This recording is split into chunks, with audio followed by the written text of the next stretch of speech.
que je suis sans rien à moi, sinon ton sang versé pour moi, et ta voix qui m'appelle à toi, agneau de Dieu, je viens.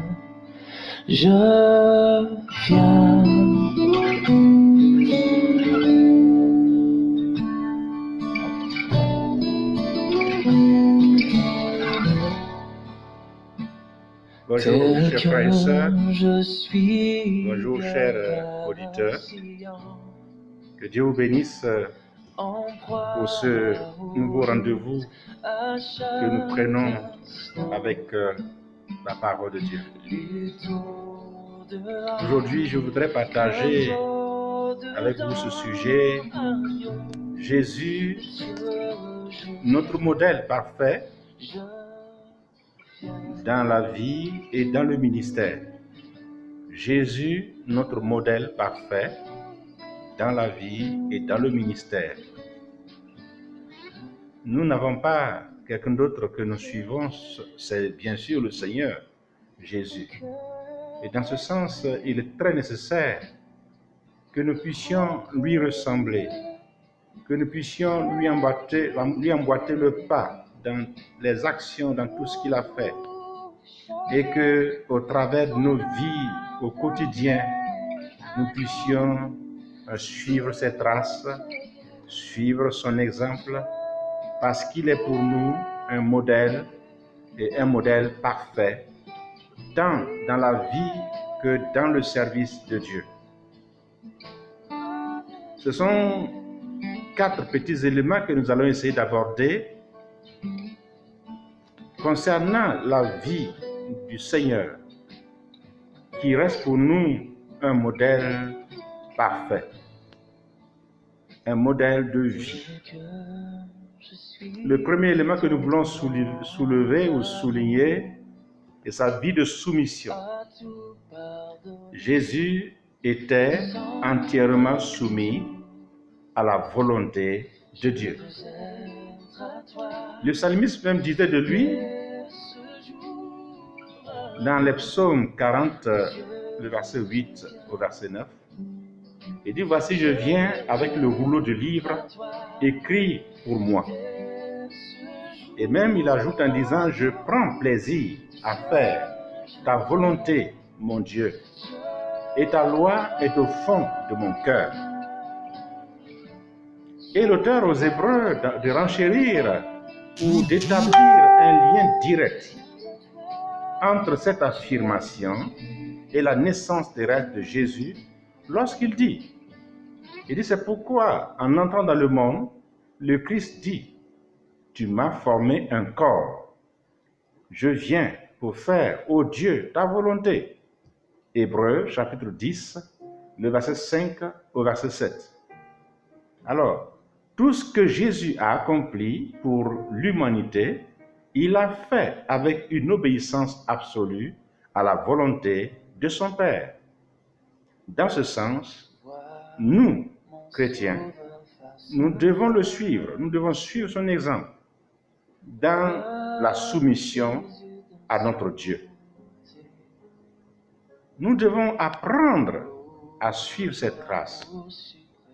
Étant serviteur de Dieu, comme étant simple laïc, apprendre à suivre les traces de Jésus dans son modèle, dans son exemple de soumission. Soumettre à Dieu, nous soumettre constamment afin que la gloire de Dieu se manifeste toujours dans nos vies. Le deuxième élément que nous pouvons souligner, c'est son renoncement à soi-même. Parce que nous voyons Jésus, il renonçait à lui-même. Il plaçait les intérêts du Père céleste et de l'humanité au-dessus des siens. Voilà ce qui a caractérisé la vie de Jésus, le renoncement de soi. Le renoncement de soi. En aucun moment, Jésus n'a chercher à satisfaire ses propres intérêts en parole ou en acte. Tout ce qu'il faisait ou disait était destiné à plaire à son Père et à répondre aux besoins de l'humanité perdue. Les grandes tentations placées devant Jésus, c'est vrai, il pouvait faire ce qu'il voulait, mais il le refusa catégoriquement parce qu'il ne voulait pas faire cas de sa vie à lui, mais il renonça à tout ce qu'il pouvait connaître comme bien-être pour pouvoir servir et glorifier son Père céleste. Les désirs de son Père étaient, ou les intérêts de son Père étaient placés au-dessus de ses intérêts. De la même manière, nous sommes appelés, si nous voulons suivre cette trace, à renoncer à nous-mêmes. À renoncer à nous-mêmes. Et Jésus le disait dans Marc 8, verset 34, que celui qui veut le suivre, qu'il renonce à lui-même, qu'il se charge de sa croix et qu'il le suive. Renonce à soi-même, renonce à ses intérêts, renonce à tout ce qui pouvait être pour nous comme privilège dans la vie pour suivre le Seigneur. En réalité, les intérêts du Seigneur devraient primer sur les nôtres. Il ne faudrait pas que nous puissions voir nos intérêts au-dessus de ceux du Seigneur. Mais il faudrait que les intérêts du Seigneur puissent primer au-dessus de nos intérêts et quelquefois égoïstes. Le troisième élément comme modèle dans la vie du Seigneur que nous devons suivre, c'est sa vie de compassion. On voit qu'il éprouvait une grande, ou voire une immense compassion pour l'humanité souffrante et perdue. Il éprouvait une compassion à l'endroit de l'humanité perdue. Et dans ce sens, nous sommes aussi appelés à éprouver, pourquoi pas, de la compassion pour les autres, la compassion pour les humains. On voit qu'il était souvent ému de compassion, notre Seigneur Jésus. C'est-à-dire qu'il pleurait à la vue de la douleur des hommes.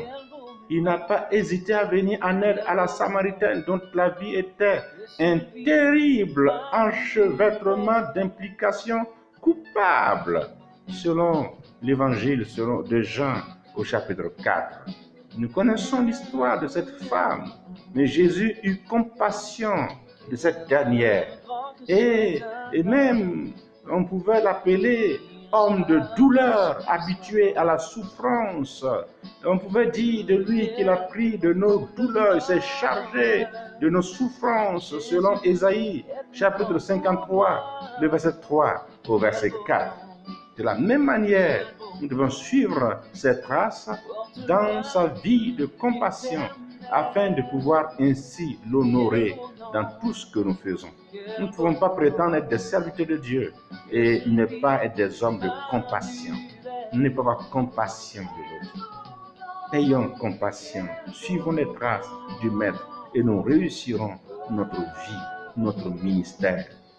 On le voit également qu'il ne perdait pas de vue le but de son existence, parce qu'il était motivé par un but inflexible, à tel point que rien ne pouvait l'empêcher ou de continuer sa voie, sa route, voir ce qui a été tracé à son sujet. Il avait un objectif à atteindre lorsqu'il venait sur la terre. À plusieurs reprises, d'autres l'ont même incité à adopter une ligne de conduite différente, voire un jour, alors que la foule le supplie de se faire roi, il refuse de se soumettre à l'exigence populaire. Il refuse parce qu'il visait quoi? La croix. Il n'est pas venu se faire roi sur la terre. Un jour viendra, il sera couronné roi sur la terre. Mais pour l'heure, il n'était pas venu pour s'ériger en roi.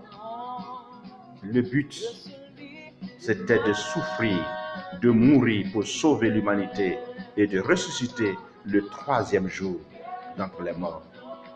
Il n'a pas perdu un instant, un seul instant, le fil du but pour lequel il est venu sur la terre. Quand on regarde même que lorsque s'approchait l'heure de sa crucifixion, Jésus a pris la ferme résolution de se rendre à Jérusalem, selon Luc chapitre 9, versets 51 à 56. Il refuse même de s'en détourner après avoir comparu devant Pilate. Il aurait pu retrouver sa liberté, mais il refusa de l'accepter parce qu'il visait la mort de la croix, parce qu'il visait le salut de l'humanité. Jésus, en un instant, n'a pas perdu le fil du but de sa venue sur terre. De la même manière, chers amis, ne perdons pas le fil du but de notre venue sur terre, de notre existence terrestre. Nous sommes là pour pérenniser l'œuvre du Maître. Nous sommes là pour pérenniser cette œuvre qu'il a accomplie à la croix. Pas pour aller aussi mourir.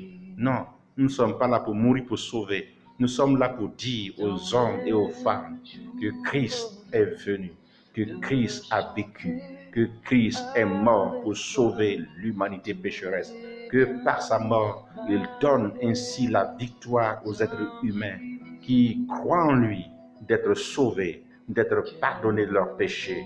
Christ est ressuscité d'entre les morts et il est vivant. Il est monté au ciel, il est assis à la droite du Père et bientôt il reviendra chercher tous ceux qui s'attachent à lui. Le fil est là, ne perdons pas, ne soyons pas distraits devant quoi que ce soit. Ne soyons pas distraits pour perdre de vue l'objectif que Dieu nous a donné ou Dieu a fixé pour nous. Et fixons-nous cet objectif d'annoncer l'œuvre de Christ, d'annoncer la parole de Dieu. Ne perdons pas de vue cela. Que rien ne puisse venir nous empêcher de proclamer haut et fort le Christ vivant, ressuscité. Rien ne puisse nous empêcher de publier haut et fort que le salut, qu'il n'y a de salut en aucun autre, que le salut se trouve en Jésus. Que ce ne soit pas les choses de ce monde qui viennent nous galvaniser pour nous détourner loin du but pour lequel nous sommes appelés.